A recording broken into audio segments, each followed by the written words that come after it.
네, 여호수아서가 이제 오늘 포함해서 이제 2주 뒤에 마무리가 됩니다. 벌써 이제 7월 정도에 시작했던 것 같은데 여호수아도 이제 끝이 나게 됩니다. 여호수아서 22장에서 24장까지는 여호수아서의 에필로그라고 할 수 있습니다.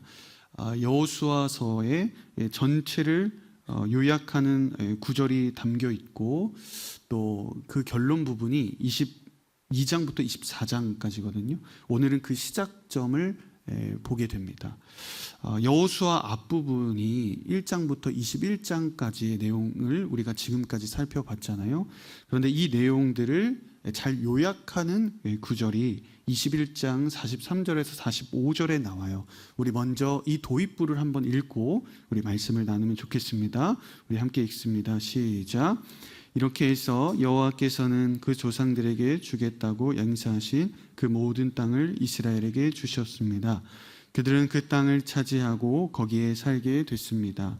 또 여호와께서는 그 조상들에게 맹세하신 대로 그들의 사방에 안식을 주셨습니다. 그 원수들 가운데 못했습니다. 여호와께서 그 모든 원수들을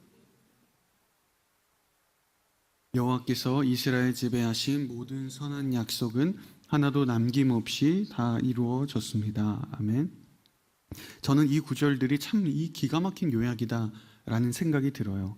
여호수아 1장에서 21장까지 내용을 단 세 구절로 깔끔하게 정리를 했습니다. 43절의 이야기는 결국엔 분배를 했다는 이야기죠. 그리고 44절은 정복했다는 이야기고, 그리고 45절 마지막에 성취가 되었다, 하나님의 은혜를 고백합니다. 이 모든 그동안에 있었던 이 사건들을 여호수아가 이 세 구절로 정말 놀랍게 잘 요약을 했어요. 모든 구절마다 이때 누가 주어로 나오는지 우리가 주목할 필요가 있습니다. 다 여호와께서 약속하셨다, 여호와께서 주셨다, 다 하나님께서 주체로 나오는 구절들이죠. 이스라엘 백성들이 가나안 땅을 정복하고 이제 가나안 땅을 지파별로 분배했습니다. 그리고 나서 지난 세월들을 돌아보니까 이제 누가 남는가? 오직 여호와 하나님만 남고 주님만 고백되어진다는 거예요. 지금까지 모든 것이 다 하나님의 은혜였고 섭리였고 하나님의 신실하심 덕분이었다. 그런데 우리가 이 여호수아서를 지금까지 쭉 묵상을 하면서 땅을 사실은 정복하고 또 땅을 분배하는 일에 누가 같이 수고를 했습니까? 여호수아와 이스라엘 백성들 아니었어요? 그들도 치열하게 싸웠고 최선을 다해서 이스라엘 백성들이 하나님의 그 사명을 감당했습니다. 그러니까 분명 사실은 이스라엘의 공적도 있어요. 하지만 오늘 이 성경을 요약하는 이 구절을 보면 오직 여호와 하나님만 언급하고 고백합니다. 다 하나님이 하셨다는 거예요. 왜냐하면 이것이 사실은 진짜 신앙이기 때문입니다. 우리 주변에 정말 겸손한 신앙인들을 우리가 볼 때가 있잖아요. 가장 열심히 섬기고 수고하신 분들은 우리가 볼 때 누가 봐도 최고의 헌신을 다하고 최선을 다하고 고생하셨는데 항상 그들의 고백은 하나님의 은혜밖에 없었다라고 말합니다. 다 하나님이 이루셨다는 거예요. 자기가 한 것이 하나도 없다는 거예요. 누가 봐도 열심히 수고했는데. 예전에는 이런 분들을 보면은 이제 겸손해서 자기를 낮추는 표현이다, 민망하니까 그러겠지라고만 생각을 했는데, 그런 사람들을 만나보면서 교제를 하면서 최고로 헌신한 사람들은 진짜 오직 여호와의 은혜만 이야기하더라고요. 역설적으로 적당한 형식만 갖춘 사람은 자신의 열심을 강조하죠. 자신이 할 일이 참 많았다는 거예요. 이게 신앙의 역설이에요. 여호와 하나님께 내가 최선을 다하여 헌신하고 주님께 내 시간을 드린 사람은 오직 여호와의 은혜만 남고, 내가 적당한 선에서 하나님과 세상과 발을 동시에 대고 있는 사람은 내가 할 일이 참 많습니다. 내가 한 역할이 참 많은 거예요. 그래서 오늘 이 구절을 통해서 우리가 여호수아의 신앙을 알 수 있는 것은 철저하게 그가 여호와 하나님의 은혜로 고백했다면 그는 진짜 하나님께 헌신한 사람이다 라고 할 수 있습니다. 최선을 다해서 하나님께 열심을 내어 온전한 마음으로 전심으로 사명을 감당한 사람이었다라고 증명이 되는 거예요. 45절의 말씀을 보면 여호와께서 지금까지 하셨던 모든 약속이 단 하나도 빠짐없이 모든 것이 다 성취가 되었다라고 기록합니다. 하나님은 약속의 하나님이시죠. 여호수아 1장부터 약속하셨던 모든 일이 단 하나도 빠짐없이 다 성취되었다는 거예요. 물론 그 당시에 그들이 전쟁을 하고 땅을 분배하는 그 과정 속에 때로는 적들이 두렵기도 했을 것이고 영적인 실패와 실수도 겪었고 때로는 조바심도 있었지만 지금 보니까 모든 것이 다 하나님의 약속대로 모든 것이 하나님의 은혜대로 성취가 되고 이루어지는 것을 보고 있는 겁니다. 사랑하는 여러분, 우리는 하나님의 약속을 신뢰해야 합니다. 여러분, 혹시나 여러분 기다리시는 분이 계시다면 조금만 더 기다리십시오. 지금 여러분들은 여호수아 1장과 21장 그 사이에 어딘가에 계실 거예요. 이 기간이 얼마나 될지는 알 수 없지만 때로는 내가 실수하고 조바심이 들 때도 있고 때로는 적의 공격 가운데 대적들의 모습 때문에 두려울 때가 있지만 그러나 우리가 분명하게 고백할 수 있는 것은 하나님께서 자신이 약속하신 바는 반드시 지키신다는 것입니다. 그 1장과 21장 사이에 어떠한 일이 있었을지라도 그러나 그 모든 약속을 성취하시고 말씀을 이루시는 분은 하나님이십니다. 우리는 상황을 믿는 것이 아니라 우리에게 행하시고 약속하신 그 하나님의 말씀을 신뢰하는 것입니다. 그 약속을 우리가 믿고 신뢰한다면 반드시 하나님은 여러분들의 삶에 놀라운 성취를 베푸시고 보여주실 것입니다. 자, 우리 1절에서 3절까지 한번 읽어보겠습니다. 시작. 그때 여호수아가 르우벤 지파와 갓 지파와 지파를 불러 말했습니다. 너희가 여호와의 종 모세가 명령한 것을 다 지켰고 내가 너희에게 명령한 모든 일에도 순종했다.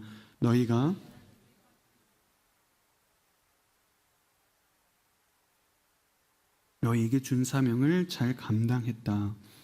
땅 분배를 지금 완료한 시점에서 여호수아가 세 명의 지파를 부르죠. 정확하게는 르우벤, 갓, 므낫세 절반 지파만 부르죠. 이 두 지파 반을 여러분 기억하십니까? 여호수아 1장에 나왔던 그때 언급된 지파들이에요. 그 르우벤, 갓, 므낫세 반 지파는 요단강을 기준으로 요단강 동편의 땅을 얻었던 사람이고 이미 모세 때 그 땅을 유업으로 받은 사람이었어요. 그런데 그 여호수아가 이제 가나안의 땅에 들어가서 정복 전쟁을 해야 되니까 이 지파들에게 도와달라고 요청을 했었잖아요. 그래서 이 정복 전쟁을 요단강 서쪽 지파들과 함께 열심히 한 거죠. 성공적으로 일을 다 마치고 이제 여호수아가 그들을 다시 불러서 그동안 수고했다 축복하면서 요단 동쪽 고향으로 돌아가도록 허락하죠. 마치 우리가 군대에 입대했다가 전역하고 다시 고향으로 복귀하는 것과 같습니다. 그러니까 두 지파 반 사람들, 즉 요단강 동쪽의 사람들 참 고생을 많았죠. 엄밀히 말하면 서쪽의 요단강 서쪽 땅은 그들의 땅이 아니잖아요. 그들이 목숨 바쳐서 싸울 필요는 사실 없어요. 게다가 가족들 다 두고 왔죠. 자신들의 소중한 물건들 다 요단강 동쪽에 두고 그들만 와서 전쟁을 치렀잖아요. 가나안 남쪽, 북쪽, 동서남북 할 것 없이 최전선에서 정복 전쟁에 임했습니다. 그래서 그들을 여호수아가 불러서 축복하고 그 수고를 인정해 줍니다. 그들을 격려합니다. 그 이유를 또 이렇게 이야기해요. 그들이 하나님의 말씀을 잘 따랐고 또 다른 지파들을 버리고 도망가지 않았다. 그리고 결정적으로 하나님께서 주신 사명을 잘 감당했다. 이건 여호수아의 칭찬이자 하나님의 칭찬입니다. 사명을 잘 감당했다. 이것이 오늘날 우리도 하나님께 들어야 되는 이야기가 아닌가 싶어요. 사람에게도 하나님에게도 하나님의 사명을 잘 감당한 사람으로 여러분 칭찬받으셔야 합니다. 그러면 사명을 잘 감당했다라는 뜻은 어떤 의미를 가지고 있을까요? 자, 세 가지가 있습니다. 첫 번째는 하나님의 말씀을 따라서 행해야 한다는 의미예요. 하나님의 말씀을 쫓아 그가 사명을 감당했습니다. 그러니까 신앙적인 일이든 세상 속에서 감당해야 되는 일이든 하나님의 말씀을 기준으로 그가 사명을 감당해야 하고 감당했다는 거예요. 아무리 취지가 좋더라도 동기가 선하다고 할지라도 여러분 그 시작하고 준비하는 그 중간의 과정이 방법이 하나님의 기준에 맞지 않고 하나님의 말씀이 아니라면 그것은 하나님의 사명이 아니라 나의 사명인 겁니다. 내가 하나님께서 주신 선한 마음이 있다면 그 절차와 방법도 여러분 선하게 행하셔야 하는 거예요. 그래야 하나님의 사명인 겁니다.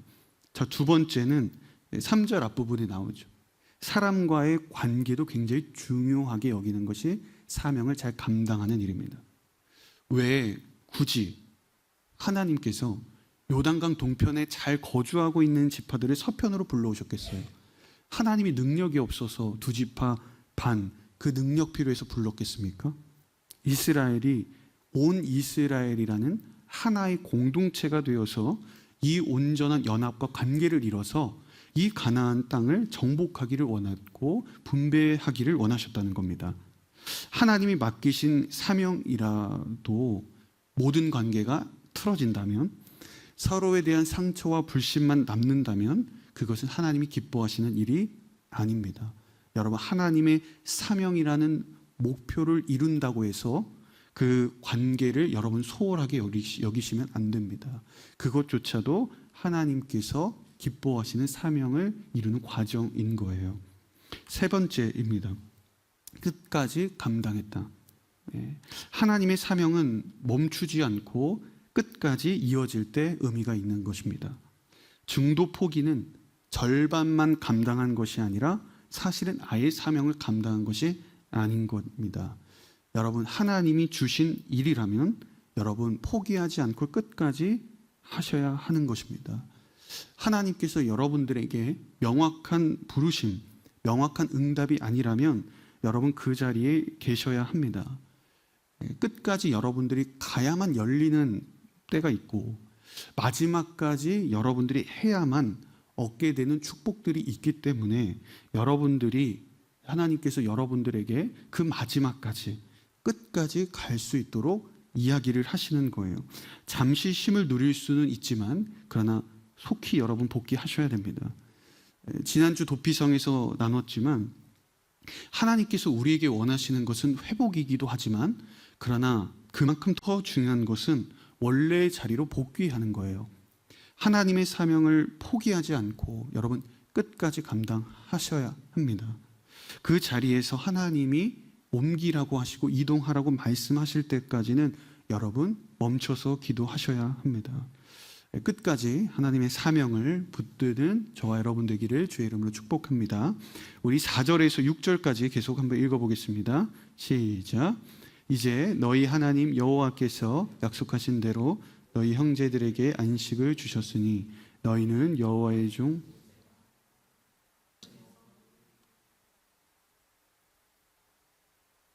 좋다. 그러나 여호와의 종 모세가 너희에게 준 명령과 율법을 잘 지켜 행하라. 너희 하나님 여호와를 사랑하고 항상 그분의 길로 다니고 그분의 계명을 지키고 꼭 잡고 너희의 마음과 영혼을 다해 그분을 섬겨야 한다. 그리고 여호수아는 그들을 축복하고 떠나 보냈습니다. 그렇게 그들은 자기 장막으로 돌아갔습니다. 여호수아가 두 지파 반대를 돌아가라고 말을 전하죠. 그러면서 그들에게 중요한 가르침 한 가지를 줍니다. 하나님의 말씀에 순종하십시오. 성경에서 어떤 내용을 강조할 때 보면 비슷한 단어들을 이렇게 여러 개를 반복해서 나열할 때가 있는데 오늘 본문처럼 이렇게 여러 개의 단어를 여러 번 사용해서 쓰는 경우는 사실 거의 없습니다. 그만큼 여호수아가 지금 강조하고 또 강조하고 또 강조하는 거예요. 마치 어린아이를 물가로 내보내면서 파송하면서 부모가 하는 그 간절한 마음이라고 할 수 있습니다. 간절한 부탁이고 권면이고 소원이고 청유입니다. 생각해 보세요. 이제 여호수아도 나이가 많이 들었어요. 은퇴할 날이 얼마 남지 않았습니다. 이제 이 두 지파 반이 요단강 동쪽으로 돌아가면 언제 그들을 다시 만날지 몰라요. 그러니 여호수아가 생각할 때 자신이 할 수 있는 최고의 축복, 최고의 교훈, 이 모든 것을 그들의 손에 쥐어서 떠나보내야 하는 거예요. 그들에게 물질도 줬고 여러 가지 세상적인 이 축복도 줬지만, 그러나 정작 가장 중요한 건 그들이 앞으로 스스로가 살아가야 되는 그 걸음, 인생의 과정 속에서 무엇을 그들이 진짜 붙들어야 하는가, 이것이 여호수아가 주기로 결단했던 그 마음들입니다. 여러분들이 만약에 30년, 40년 한 직장에서 직장 생활을 했고 후임자에게 자리를 물려준다고 한번 생각해 보세요. 어떤 가르침을 주시겠어요? 한 가지만 인수인계를 해야 한다면 여러분 어떤 것을 알려주시겠습니까? 단순한 업무적인 스킬들은 아닐 거예요. 그 업무에서 가장 중요한 태도, 마음 같은 것들을 여러분들이 나눠주시겠죠. 가장 중요한 한 가지를 알려주시겠죠. 여호수아는 바로 그 한 가지를 고르자면, 고르고 골라서 가장 중요한 정수는 하나님의 말씀이라고 이야기를 합니다. 여호와의 말씀에 순종하는 삶이 가장 큰 축복이고 최고의 가치라고 이야기를 하는 거예요. 하나님을 사랑하고 그분의 길로 다니고 그분을 꼭 잡고 그분을 섬기고, 이 모든 내용들이 결국에는 주님의 말씀에 순종하는 삶을 여러분 반드시 살아가십시오. 이제 정복전쟁도 끝났죠. 분배도 지파별로 끝났습니다. 주어진 사명이 이제는 완성이 되었어요. 그런데 하나님께서 여호수아가 사실은 이렇게 질문하는 거죠. 그럼 이제 너희들 어떻게 살아갈래? 이에 대한 답을 지금 여호수아가 제시하고 있는 거예요. 그동안 이스라엘 백성들이 정신없이 살아왔잖아요. 40년 동안 광야 생활했죠. 가나안에 들어가 7년 동안 정복전쟁했습니다. 그 외에도 땅을 분배받는 작업했어요. 이제 바쁜 일 없어서 다 끝났다, 이제 자유다, 이게 좋은 게 아닌 거예요.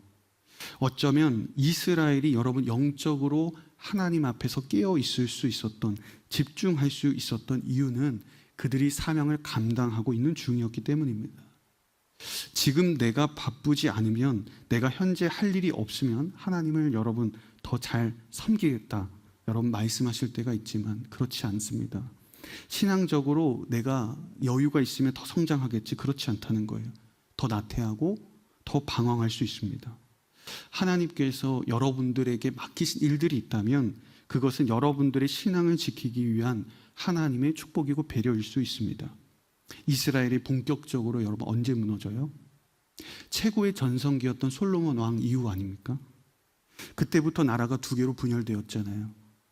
외세 침략을 받고 점점 영토가 작아지잖아요. 그래서 결국에는 이 세 두 지파 반이었던 요단강 동편이 다 이 외세의 이방인들의 땅으로 변화되잖아요. 여호수아도 이것을 걱정했을 것 같습니다. 그동안 사명을 잘 감당한 것도 너무 중요한 일입니다. 그런데 앞으로 이들이 어떻게 살아가야 할지 그 방향을 알려주는 것은 더 중요한 일이었다는 거예요.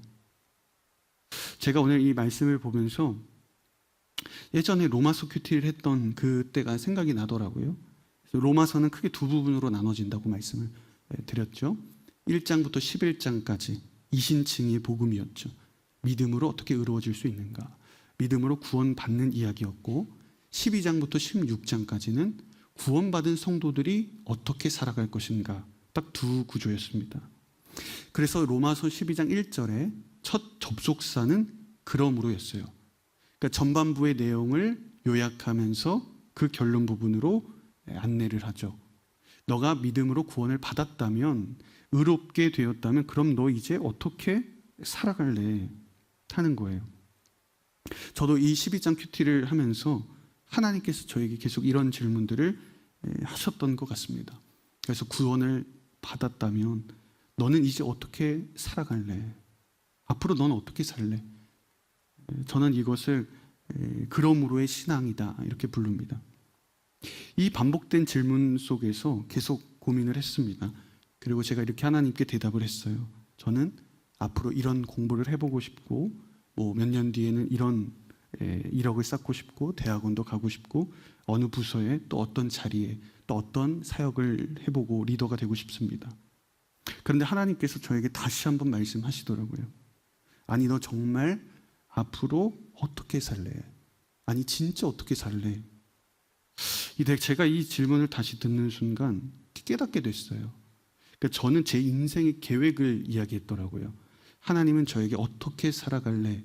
하나님을 위해서 무엇을 어떻게 살아갈래라고 질문하셨지만 저는 내가 어떤 스펙을 쌓고 어떤 자리에 오르고 어떤 목표를 이루겠다.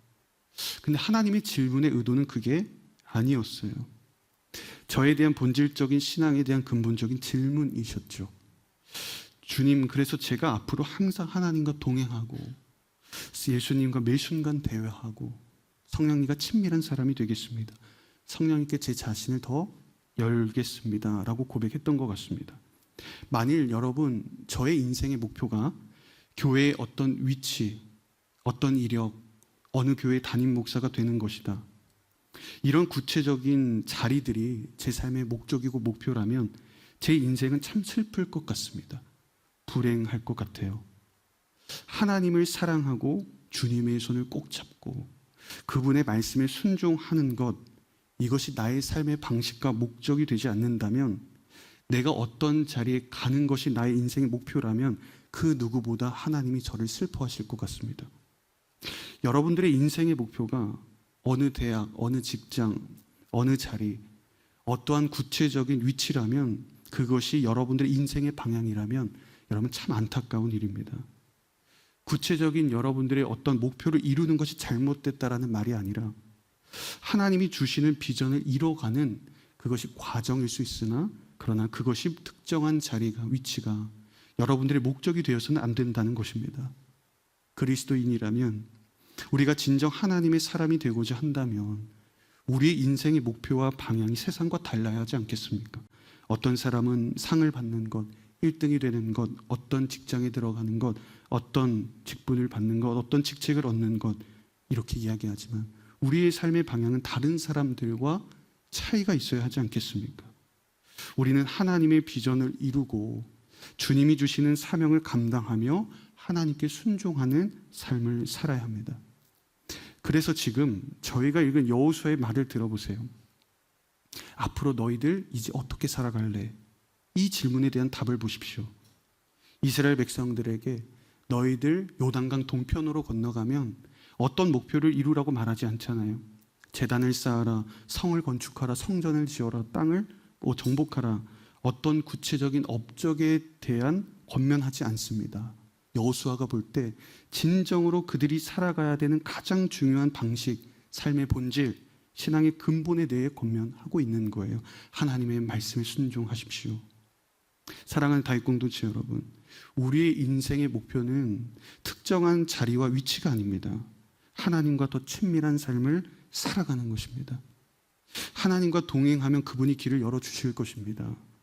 주님께 순종하면 그분께서 여러분들의 인생을 책임지실 것입니다.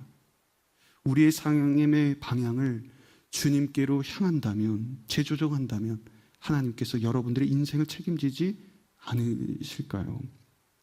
저는 여러분들이 진정으로 하나님께 순종하며 그분의 말씀을 따라 살아갈 수 있는 여러분 되시기를 주의 이름으로 축복합니다.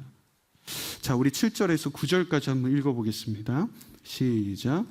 모세가 므낫세 반 지파에게는 바산 땅을 주었고 반 지파에게는 여호수아가 그 형제들과 함께 서쪽 땅을 주었습니다. 여호수아는 그들의 장막으로 떠나보내며 복을 빌었습니다. 이어서 그가 그들에게 말했습니다.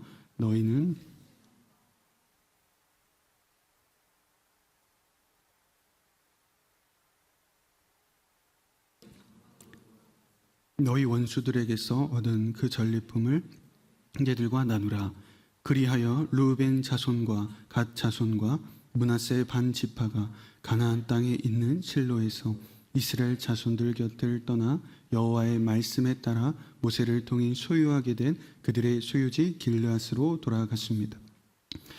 므낫세를 반지파라고 불렀던 이유는 말씀드렸지만 므낫세는 반반 나눠져 있어요. 그래서 한쪽은 요단강 서쪽에 거주했고요. 반대쪽은 요단강 동쪽의 바산 땅에 비옥한 땅에 자리를 잡았습니다. 여호수아가 그래서 두 지파 반 이 사람들을 축복하며 떠나보내요. 그래서 6절에선 영적인 축복이 있었다면 오늘 8절에서 보면 물질적인 축복을 하죠. 성경에서 물질의 축복 자체를 부정하지 않습니다. 그것도 하나님께서 주시는 축복으로 고백합니다. 이제 두 지파 반 사람들이 영적인 보상도 갖고 물질의 보상을 모두 가지고 요단 서쪽으로 이제 새로운 자리로 떠납니다. 요단 동쪽으로 떠납니다. 그런데 이제 여기서 새로운 문제가 하나가 터지게 되는 본격적인 사건이 진행이 돼요. 자, 우리 10절에서 12절 한번 계속 읽어볼까요? 시작. 루벤 자손과 갓 자손과 므낫세 반 지파는 가나안 땅 요단강 경계에 이르러 요단강가에 제단을 쌓았는데 눈에 띄게 큰 제단이었습니다. 이스라엘 자손들은 보라, 루벤 자손과 갓 자손과 므낫세 반 지파가 가나안 땅 요단강 경계에 이스라엘 자손들의 길목에다 제단을 쌓았다 하는 소식을 들었습니다. 이스라엘 자손들은 이 말을 듣고 온 회중이 그들과 싸우려고 실로에 집결했습니다. 자, 두 지파 반 사람들이 요단강 동쪽으로 이렇게 건너가기 전에, 그러니까 요단강 서쪽 좀이겠죠. 그 길갈이라는 지역에 큰 제단을 썼습니다. 쉽게 말하면 교회에 지었어요. 이것이 갈등과 오해의 발단이 된 거예요. 그러니까 요단 서쪽 지파들이 볼 때 동쪽 지파들의 이런 행동이 이제 납득할 수 없어요. 왜냐하면 레위기에 따르면 백성들이 번제나 제물을 드리는 것은 장막에서만 할 수 있어요. 즉 예배당, 공식적인 성소에서만 할 수 있습니다. 근데 이때 장막이 어디 있었냐면 길갈이 아니라 실로에 있었어요. 그러니까 길갈에 그것도 엄청나게 큰 대형 교회를 세워놓고 예배를 드리려고 하는 걸 보니까 충분히 오해할 만하죠. 그러니까 서쪽 사람들이 볼 때는 실로에만 교회가 있어야 되는데 또 다른 길갈에 다른 자기만의 교회를 짓는 것 같은 거예요. 이건 계명을 철저하게 거부하는 행위잖아요. 그러니까 단순하게 율법을 어긴 것도 어긴 거지만 더 심각할 수 있는 상황은 혹시나 이 요단강 동쪽의 지파들이 이 교회가 아니라 마치 이슬람 사원처럼 우상 숭배를 위한 제단이 아닐까라는 불안감이 밀려오는 겁니다. 그래서 서쪽 지파 사람들은 동쪽 지파 사람들을 보면서 율법을 거부했거나 우상을 숭배했거나 즉 하나님께 반역하고 배반한 행위를 했다라고 생각했어요. 요단강 서쪽에 큰 이 교회와 제단을 쌓고 그들이 이제 모여 있으니까요. 그러니까 고민 없이 곧바로 전쟁을 하려고 합니다. 그러니까 서쪽 사람들이 볼 때는 명백한 죄였기 때문이에요. 고민할 게 없었던 거죠. 그래서 동쪽 지파를 찾아가려고 하는데 이때 동쪽 지파가 대답을 하는 장면이에요. 자, 우리 24절에서 26절 한번 읽어보겠습니다. 시작. 이것은 후에 당신들 자손들이 우리 자손들에게 이런 말을 할까 두렵기 때문입니다. 하나님 여호와와 무슨 상관이 있느냐?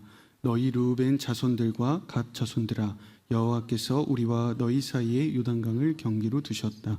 그러니 너희는 여호와 안에 아무 몫이 없다면서 당신들 자손들이 우리 자손들로 하여금 여호와를 경외하지 못하게 할지도 모릅니다. 그래서 우리가 번제물이나 희생제물이 아닌 제단을 쌓자고 말했습니다. 요단강 동편 사람들의 언급이에요. 그러니까 나중에 혹시나 시간이 흐르면 요단강 서쪽 지파 사람들이 요단강 건너편에 있는 너희들 내가 잘 몰라, 상관이 없어 라고 함께 예배 참여할 수 없어 라고 이야기할까 봐, 너희들은 제단의 제물을 바칠 수 없다고 제외될까 봐 이 사람들이 기념비를 요단강 서쪽에 세워놓고 간 거예요. 그러니까 예배에 참여를 못하게 할까 봐 두려워서 여기에 제단을 만들었다는 겁니다. 그러니까 동쪽 지파 사람들도 장막이 있는 곳에서, 즉 실로에서만 예배를 드려야 된다는 사실을 알고 있었어요. 자, 29절도 한번 읽어볼게요. 시작. 우리가 오늘 여호와의 장막 앞에 서 있는 우리 하나님 제단 외에 번제물이나 곡식제물이나 기타의 제사를 드릴 다른 제단을 쌓아 여호와를 거역하거나 그분께 등을 돌릴 생각은 추호도 없습니다. 자, 요단강 동쪽 지파 사람들도 하나님께 반역을 위해 제단을 쌓은 것이 아님을 알게 되죠. 알고 있는 거예요. 자, 그들의 언행이 거짓이 아니라 신빙성이 있다라고 알 수 있는 몇 가지 근거들이 있습니다.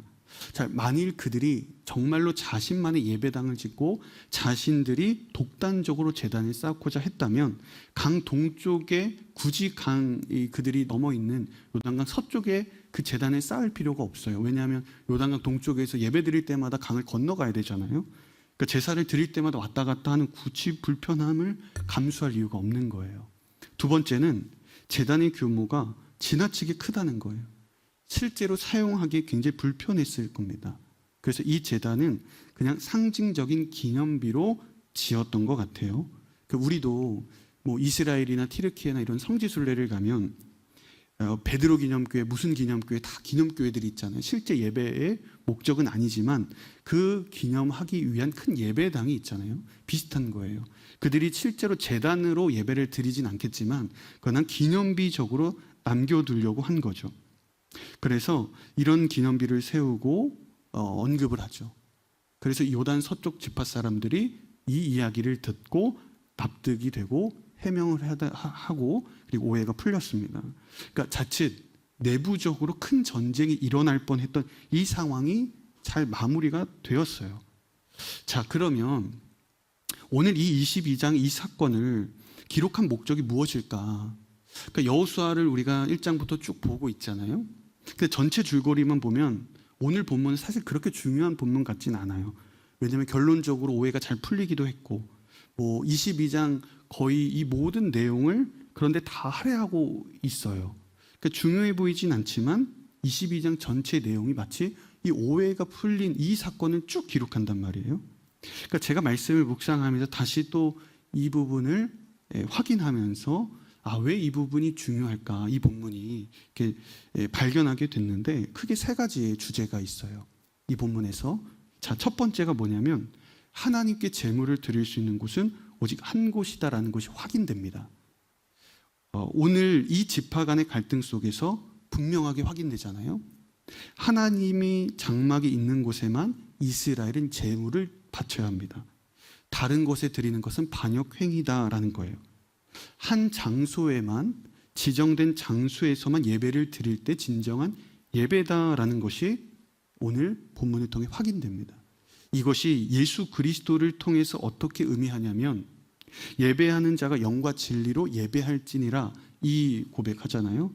사마리아 그 여인과 예수님의 대화 속에서 영과 진리를 과거엔 어떻게 번역했냐면 신령과 진정으로 번역했죠. 그래서 이것을 마치 인간 편에서의 진정한 노력과 수고로 오해가 됐는데 사실 정확하게는 영과 진리는 예수 그리스도를 의미합니다. 오직 예수 그리스도를 통해서만 예배를 하게 될 것이다. 너가 어디에 있든 간에 오직 영과 진리이신 언제나 함께 하신 예수 그리스도를 통해 예배할 것이다 라고 말하고 있는 본문이에요. 그래서 한 곳에 제물을 쌓고 드릴 수 있다는 사실, 그것은 곧 예수 그리스도만 예배를 받으실 수 있고 예수 그리스도 안에서만 하나님께서 예배를 받으신다는 뜻이고, 자, 두 번째는요, 이스라엘의 정체성은 하나님을 예배하는 것으로 정의된다는 거예요. 요단강 서쪽에 있느냐 동쪽에 있느냐 이것은 중요하지 않습니다. 지리적 경계가 중요하지 않고 여호와 하나님을 예배하고 있는가, 그것이 이스라엘의 정체성이라는 거예요. 사실 요단 서쪽 지파 사람들과 요단 동쪽 지파 사람들 모두 잘한 것은 아니에요. 여러분, 서쪽 지파 사람들이 사실관계 파악하지 않고 충동적으로 전쟁 일으키려고 했거든요. 동쪽 지파는 왜 제단 쌓았어요? 자신들이 잊혀질까 봐 두려움 때문에 쌓은 거거든요. 그러니까 사실은 둘 다 이것이 잘한 행동은 아니에요. 하지만 우리가 여기서 각각의 지파 속에서 공통적인 한 가지를 발견하게 된다면 곧 하나님께 드리는 예배가 곧 이스라엘의 정체성이다 라고 할 수 있다는 거예요. 만일 동쪽 지파가 이방 민족이었으면 서쪽 지파가 이렇게 분노할 이유가 없겠죠. 알아서 자신들의 제단을 쌓고 제물을 바치면 동쪽 지파는 끝나는 거예요. 그런데 서쪽 지파는 동쪽 지파도 여호와의 장막에서 예배를 드려야만 한다고 생각하고 있는 거예요. 그러니까 같은 이스라엘로 인식하고 있었던 거죠. 동쪽 지파도 마찬가지예요. 그들의 불안감으로 제단을 쌓았던 것은 옳다고 볼 수는 없지만, 그러나 그 마음의 중심은 뭐예요? 자신들이 여호와의 장막에서 예배를 드리지 못할까 봐, 하나님이 지정하신 장막에서 예배를 드리지 못하고 소외될까 봐 걱정돼서 세운 거잖아요.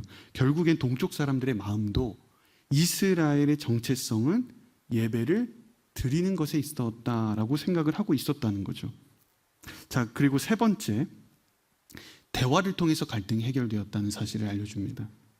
서쪽 지파는 자초지종을 모르는 상태에서 극단적인 결론을 내렸죠. 전쟁을 바로 준비했습니다.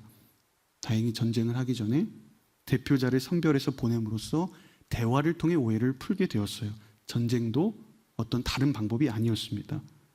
그래서 이 세 가지가 핵심적인 주제들인 거예요. 근데 제가 이 부분을 다시 한번 정리를 좀 해봤어요. 그랬더니 주제가 더 명확해지더라고요. 첫 번째는 예수님 안에서 하나가 된다는 거예요. 두 번째는 예배를 통해서 하나가 되고, 세 번째는 대화를 통해서 하나 된다. 그러니까 공통점은 무엇이에요? 하나됨에 대한 이야기를 22장은 가르치고 있는 거예요. 제가 어제 어떤 이 주례 커플이 있어서 식사하면서 대화를 이렇게 나눴어요. 자매님은 저랑 예전에 알던 사이였고, 형제님은 이제 처음 만나서 인사하고 담소를 나눴는데, 형제님이 이렇게 저에게 질문을 하시더라고요. 결혼을 준비하고 이렇게 가정을 꾸려나갈 때 어떤 것이 중요하다고 생각하세요? 제가 고민 없이 저는 예배라고 이야기를 했습니다. 제가 이렇게 주례를 할 때, 커플들과 이야기를 사전에 할 때 항상 제가 예배를 강조하거든요. 권면하고. 그래서 이렇게 이야기를 해요. 두 사람이 지금 준비하고 진행하는 것은 결혼식이 아니라 결혼 예배입니다. 하객들이 여러분들 두 사람을 축복하고 축하하기 전에 두 사람이 먼저 하나님 앞에 거룩한 예배자로 서는 것입니다. 부부로 첫 시작을 하나님께 예배를 드리는 것입니다. 그래서 여러분 가장 먼저 하나님 앞에 예배자로 서십시오. 예. 제가 예배를 이 결혼식이 아닌 결혼 예배다. 하나님 앞에 단독자로서 여러분 두 사람이 예배자로 제일 먼저 서야 한다. 강조하면서 제가 한 가지를 덧붙이죠. 그럼 예배란 무엇일까? 하나님에 대한 우리의 시야를 크게 넓히는 행위다. 즉 하나님께 가까이 가면 갈수록 멀어져 보였던 하나님이 커 보이죠. 그분의 존재는 달라지지 않지만 하나님이 크다는 거예요. 가까이 갈수록 큽니다. 결혼 생활을 하면서 서로에 대한 문제, 갈등, 충돌 있을 수 있다. 그런데 부부는 그 문제를 없애는 것이 목적이 아니다. 예배하면 하나님께 두 사람이 하나님께 조금 더 가까이 나아간다면 그동안 문제라고 생각했던 것들, 엄청난 걱정이라고 생각했던 것들이 거대하신 하나님 앞에서 아무것도 아니구나. 크신 하나님 앞에서 문제들이 잠잠해지는 거예요. 하나님을 멀리서 보면 다른 데 시야가 너무 많이 빼앗깁니다. 그러나 하나님이 내 앞에 가장 크게 계시다면 그 문제가 사실은 두 사람의 문제가 아무것도 아니게 된다. 그러면서 제가 한 번 더 권면을 또 합니다. 두 사람을 위해서 제가 가급적이면 성찬을 꼭 하려고 합니다. 성찬은 예수님의 살과 피를 나누는 행위죠. 곧 두 사람이 예수님의 몸으로 연결되는 의식이고 예식입니다. 예수님을 나무로 해서 신랑과 신부가 가지로 접붙여지는 것이 성찬이에요. 두 사람이 하나가 되어야 합니다. 두 사람이 부부가 앞으로 하나가 되십시오 노력한다고 되는 게 아니라 예수 그리스도라는 몸으로 삼고 각자가 가지로 연결됐대. 예수 그리스도가 중매자가 되실 때 진짜 부부는 하나가 되는 것이다. 제가 그것을 성찬을 통해서 이야기합니다. 그러면서 가정에 예배를 세우고 말씀과 큐티를 서로 나누면 좋겠다. 이런 이야기들을 크게 세 가지를 합니다. 근데 제가 이렇게 오늘 말씀을 이렇게 준비를 하면서 의도하지는 않았지만 공동체가 하나 되는 세 가지의 방법과 제가 그 동일한 이야기를 커플들에게 했더라고요. 부부의 하나님은 부부의 하나 된다는 것, 곧 예수 안에 머물고 그들이 예배하고 나눔을 통해 진정한 하나가 될 것이다. 그것이 부부든 공동체든 하나의 됨의 방법이다라는 거예요. 우리가 지난주와 마찬가지로 저는 오늘 이 말씀을 보면서 다윗 공동체를 향한 하나님의 비전의 말씀이 여전히 똑같이 주셨다고 전 믿습니다. 다윗 공동체가 여러분 어떻게 하나가 될 수 있을까요? 여기 각자 신앙 배경, 성향, 다 신앙 연차 다 다른 사람들이잖아요. 평생 예수님을 믿어왔던 사람도 있고 예수님을 갑자기 믿은 사람도 있고 늦게 믿은 사람 다 다양하잖아요. 연약한 우리들이 어떻게 영적으로 하나가 될 수 있겠습니까? 그런다. 예수님이 말씀하십니다. 그럴 수 있다. 가능하다. 왜 그러냐? 예수 그리스도 안에서 주님의 피 흘리심과 부활의 능력을 경험하고 우리 모두가 예수 그리스도의 몸된 가지가 되고 하나님 앞에서 우리 모두가 진정한 예배를 드리고 말씀을 나누고 교제할 때 우리는 하나가 될 수 있다는 것입니다. 하나님께서 다윗 공동체를 진정으로 하나 되게 하실 것을 믿습니다. 우리가 인간적으로 하나가 됩시다라는 노력과 어떤 구호로 되는 게 아니에요. 예수 그리스도 안에서 온전한 연합이 이루어질 수 있다는 것입니다. 사랑하는 다윗 공동체 여러분, 여러분들을 진정으로 하나 되게 하실 하나님을 기대하시기를 바랍니다. 예수 그리스도 안에서 진정한 온전한 연합과 하나와 그 하나됨의 신비를 누리는 다윗 공동체가 되기를 주님의 이름으로 축복합니다.